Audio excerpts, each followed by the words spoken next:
prison. Parmi les 51 hommes qui étaient jugés à ses côtés, les peines sont toutes largement en dessous des réquisitions du ministère public. Depuis des mois, la France regarde ce procès qui juge 52 hommes qui ont commis des centaines de viols, filmés avec preuves irréfutables. On a entendu « il y a viol et viol, aucune femme n'en est morte, elle avait peut-être un penchant exhibitionniste et son mari était d'accord ». La question centrale de ce procès a été celle du consentement. Parce qu'il est encore visiblement nécessaire en 2024 en France de devoir apprendre aux hommes que le consentement des femmes n'est pas acquis, qu'elles ne sont pas par principe l'objet de leurs fantasmes, qu'elles sont des personnes à part entière dont on ne dispose pas selon son bon vouloir. En France, plus de 95% des femmes ont vécu ou vivront une agression sexuelle dans leur vie. Et dans 9 cas sur 10, l'agresseur est connu de la victime, un père, un mari, un ami, un collègue. Alors l'urgence, elle est connue, elle est identifiée, il nous faut attaquer cette culture du viol, il nous faut passer à une culture du consentement, il nous faut protéger les filles et les femmes. Alors rien ne peut justifier que vous ne financiez plus les interventions au milieu scolaire, du planning familial, du CIDFF, de Solidarité Femmes, de Résonante, alors que vous avez prétendu, en début de mandat, que la lutte contre les violences sexistes et sexuelles, que la lutte contre les violences faites aux femmes était une de vos priorités. Rien ne peut justifier ces coupes, alors que la région est chef de file sur les politiques jeunesse. C'est de votre responsabilité de travailler à l'ouverture d'esprit, à la lutte contre les stéréotypes et contre le harcèlement.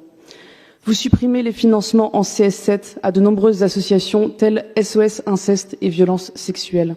C'est un espace de parole, d'écoute adaptée au psychotrauma, d'accompagnement des victimes dans leur souffrance, qui va purement et simplement disparaître sur des territoires ruraux, sur des territoires pour lesquels SOS Inceste travaille depuis 1 an à votre demande au déploiement de nouvelles actions qui donc n'auront jamais lieu.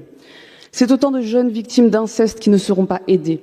Si l'égalité n'est pas dans vos missions prioritaires, vous clamez, vous n'avez fait que de le dire depuis ce matin, que la jeunesse l'est. Samia Soultani disait ce matin « L'avenir de notre région, c'est notre jeunesse ». Eh bien, vous n'êtes pas à la hauteur de ces jeunes, vous n'êtes pas au rendez-vous. Vous baissez les aides aux acteurs culturels, aux acteurs sportifs, aux acteurs associatifs, qui sont pourtant les premiers porteurs de projets d'éducation artistique et culturelle. Le Festival des 3 continents, c'est 10 000 scolaires. Le Grand T, c'est 20 000 scolaires. Le Festival Premier Plan, c'est 30 000 scolaires. Pour chacun de ces acteurs, j'en cite 3 parmi tous ceux qui sont touchés, pour chacun de ces 3 acteurs, c'est moins 100 000 € pour 2025. Bon courage à elles et eux pour monter leur projet.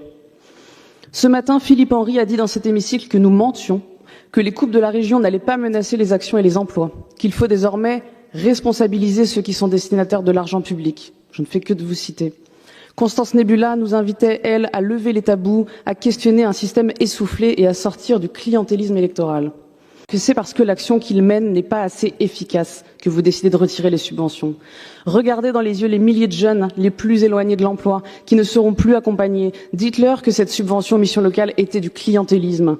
Regardez dans les yeux les psychologues de SOS Inceste, les accompagnatrices du planning familial, les juristes du CIDFF, qui ne pourront plus détecter les situations de violence, qui ne pourront plus accompagner les jeunes à s'en prémunir. Dites-leur qu'elles n'étaient pas responsables de l'argent public.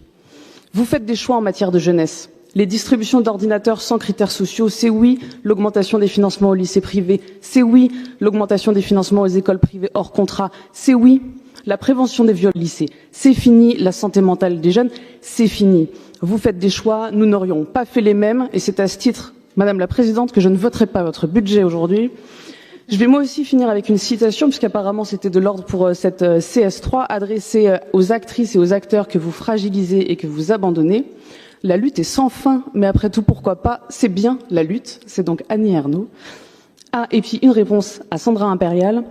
Plutôt que nous questionner, alors que personne ici n'est élu du Conseil départemental 44, moi je vous invite à discuter avec vos collègues élus de droite du Conseil départemental Loire-Atlantique qui ont cette semaine voté un vœu pour dénoncer les décisions de la région. Je vous remercie.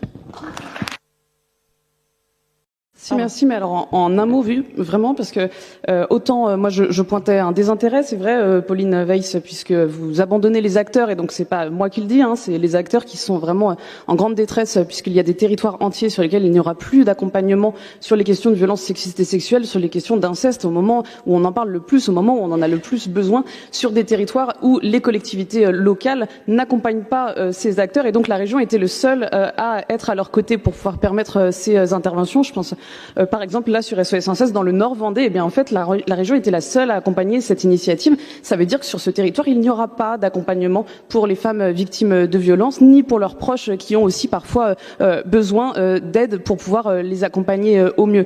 Donc moi je pointais ce désintérêt, mais au vu de ce que vous avez dit, y compris en mélangeant, en disant que c'est dans les filières les plus genrées qu'il y a le plus de violences sexistes et sexuelles, c'est absolument faux. En plus de désintérêt, j'ai bien peur qu'il y ait beaucoup de méconnaissance.